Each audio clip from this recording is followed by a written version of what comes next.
دیکھیں میرے بھائیوں اور بزرگوں،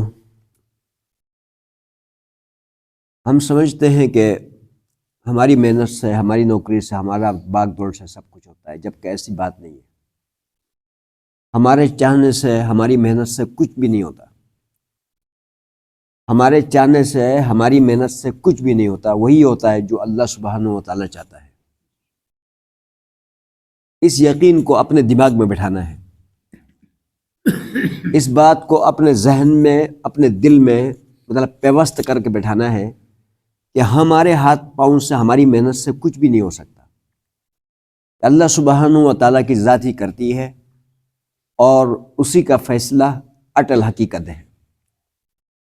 اسی بات کو سمجھانے کے لیے اللہ پاک نے حضرت ابراہیم علیہ السلام کو آگ کے اندر ہی زندہ رکھا۔ آگ نے اس کا کچھ نہیں بگاڑ سکا، اور یہ منظر دو چار آدمیوں نے نہیں دیکھا، نمرود کی سارا رائیا نے دیکھا۔ سارا رائیا نے حضرت ابراہیم علیہ السلام کو جلانے کے لیے ایک بہت بڑی آگ میں پھینکا، اور وہ وہیں سے باغ بہار بن کر باہر نکل آیا۔ سمجھ میں آیا جی؟ اس کے بعد وہی ابراہیم ہے، اور اپنی پوری زور اور طاقت کے ساتھ بیٹے کے گلے پہ چھری دبا رہا ہے، لیکن چھری کام نہیں کر رہی۔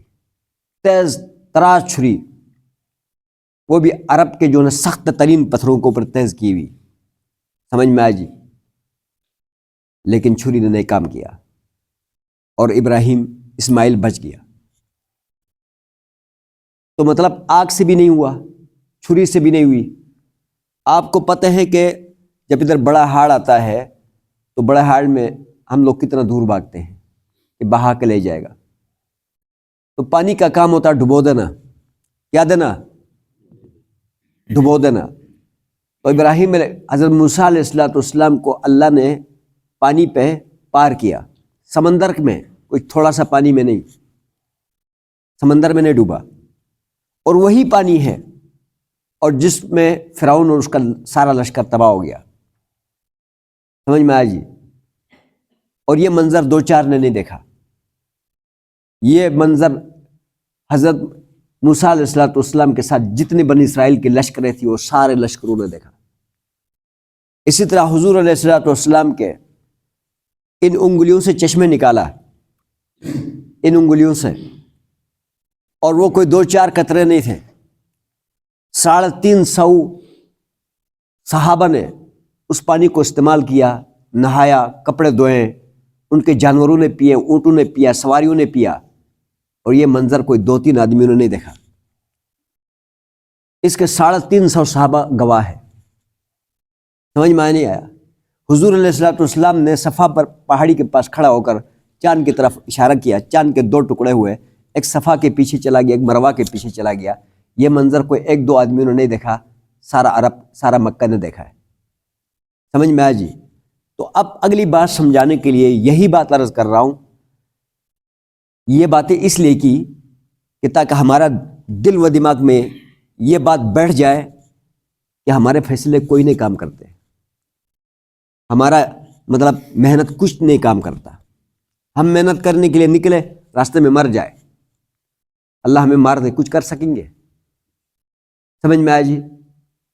بس اللہ سبحانہ و تعالیٰ کی ذات ہی کرتی ہے، جو جس سے جو کرواتی ہے وہ اللہ سبحانہ و تعالیٰ کی ذات ہی کرواتی ہے۔ یہی یقین ہمارے دل میں بیٹھ جائے۔ اب جب یہ یقین ہمارے دل میں بیٹھے گا تو اب رمضان المبارک شروع ہوا ہے، اور یہ رحمتوں کا مہینہ ہے، برکتوں کا مہینہ ہے، بخششوں کا مہینہ ہے، اور اپنے آپ کو اور اپنے بچوں کو، اپنے مستقبل کو یعنی اچھا بنانے کے لیے قبولیت اور قبول کروانے کا مہینہ ہے۔ سمجھ میں آیا جی؟ آپ سمجھتے ہیں کہ میں اپنے آپ کو اللہ سبحانہ و تعالیٰ کے سامنے قبول کرواؤں گا کہ جو ہمارے اور اللہ کے درمیان میں ایک ناراضگی ہے، اس ناراضگی کو ختم کروا دوں گا۔ تو اب اللہ نے دوبارہ یہ سیزن دیا ہے، جبکہ اس سے پہلے یعنی پچھلے سال اس رمضان میں کتنے لوگ جو ہم جانتے تھے، جو ہمارا علاقے میں تھے، وہ آج اس رمضان میں نہیں ہے۔ کیا پتہ اگلے رمضان میں ہم میں سے کوئی نہ ہو۔ سمجھ میں آیا جی؟ کیا پتہ کہ اگلے رمضان میں ہم میں سے کوئی نہ ہو۔ سمجھ میں آیا جی؟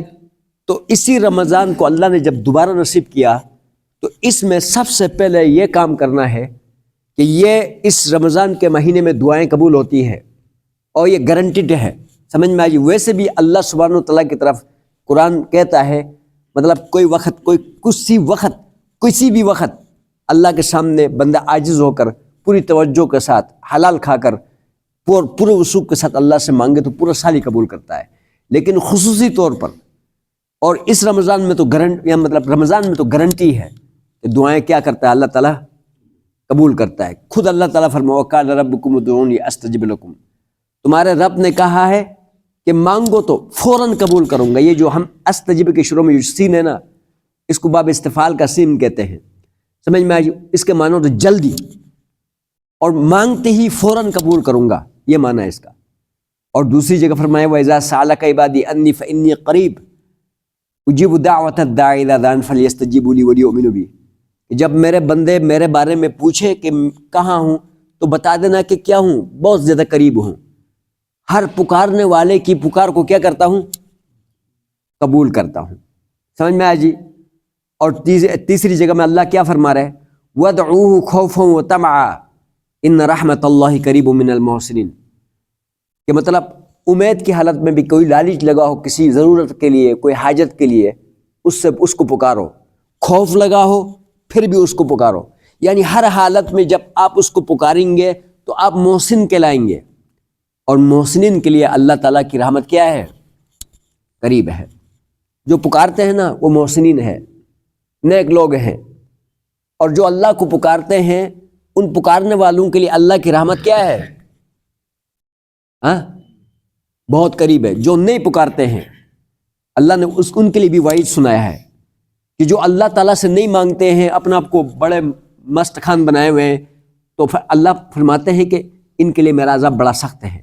یہ متکبر ہیں جو تکبر کرتے ہیں کہ نہیں مانگتے اللہ سے۔ سمجھ میں آیا جی؟ تو غرض یہ ہے کہ اب ہم اتنے سارے یہاں پر آئے ہیں، اور یہ باتیں ہم سن کر، اور تقریروں سے کوئی ہدایت پہ نہیں آتا۔ تقریروں سے اگر ہدایت پایا ہوتا تو 14 سال سے یہی تقریریں کر رہا ہوں ہر رمضان میں۔ سمجھ میں آیا جی؟ تو ایک ہی تقریر ہدایت کے لیے کافی ہو جاتی۔ سمجھ میں آیا جی؟ تقریروں سے کچھ نہیں ہوتا، بس یہ ہے کہ اپنے گربان میں جاگ کے، اور ہم نے مرنا ہے، اللہ کے ہاں جانا ہے۔ سمجھ میں آیا جی؟ اور اللہ سے دعا مانگ کر اپنا آپ کو قبول کروانا ہے۔ سمجھ میں آیا جی؟ یہ جو باتیں عرض کی ہیں ان کو دماغ میں بٹھانا ہے، ان کو ادھر سے ڈال کے ادھر سے نہیں نکالنا۔ سارے نوجوان بچے ہیں، سمجھ میں آیا جی؟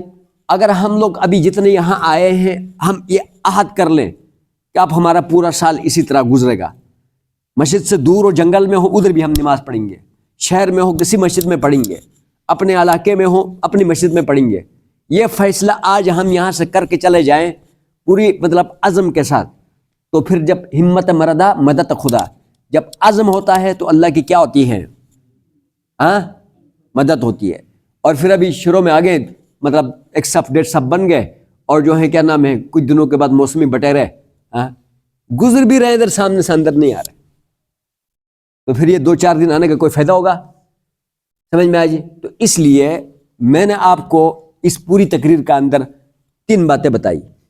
ایک بات یہ بتائی کہ اللہ کی ذات کے اوپر یقین کیا کرنا ہے؟ کامل رکھنا ہے۔ سمجھ میں آئے جی؟ جب اللہ کی ذات کے اوپر یقین کامل ہوگا تو ہم جو دعا اللہ سے مانگیں گے اس کے اوپر ہمارا یقین ہوگا کہ جو ہم مانگ رہے ہیں وہ مل رہا ہے۔ سمجھ میں آئے جی؟ اور تیسری بات کیا ہے کہ اپنا آپ کو بھی قبول کروانا ہے، اس مہینے میں کیا کرانا ہے؟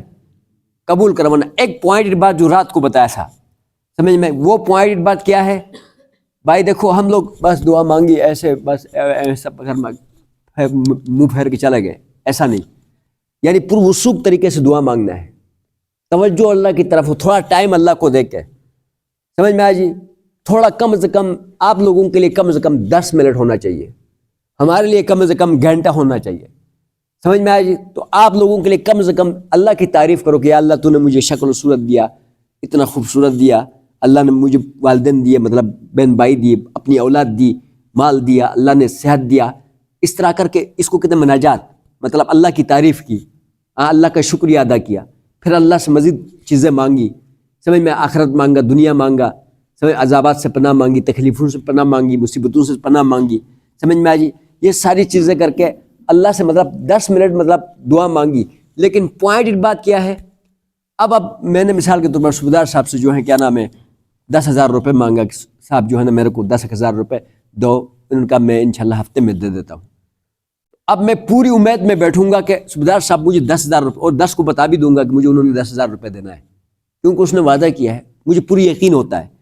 تو کم از کم ہم نے اللہ سے جو مانگا ہے، سال میں نہ ملے، 2 سال میں نہ ملے، لیکن امید ہمارا اس 2 سال نہ ملنے پر بھی یا ساری زندگی نہ ملنے پر بھی اللہ کی ذات پر پوری امید ہو کہ ہم نے مانگا ہے وہ ضرور دے گا کسی ٹائم، ضرور سمجھ میں آئے جی۔ یہ امید نہیں توڑنا اللہ سے۔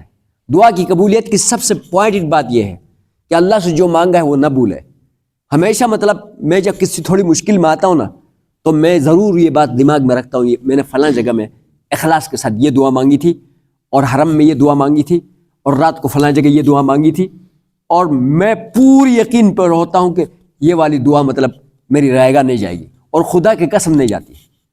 ہم تمہارے لیے ایک مثال ہے بھائی، ہم نے اللہ کے گھر کو آباد کیا ہے، میں نے ابھی راستہ بنا کے کلیئر کیا، اللہ تعالیٰ نے فوراً مطلب میں نے انسانیوں کے، اللہ کی مخلوق کے لیے مطلب آسانی پیدا کی، فوراً مطلب بلاوا ہوا آ گیا مجھے کہ میرے لیے 5.5 لاکھ روپے لگائے میرے دوست نے میرے ایک بندے کے لیے، اور 40 دن کے لیے حرم کے لیے مطلب حرمین کے لیے قبولیت آ گئی۔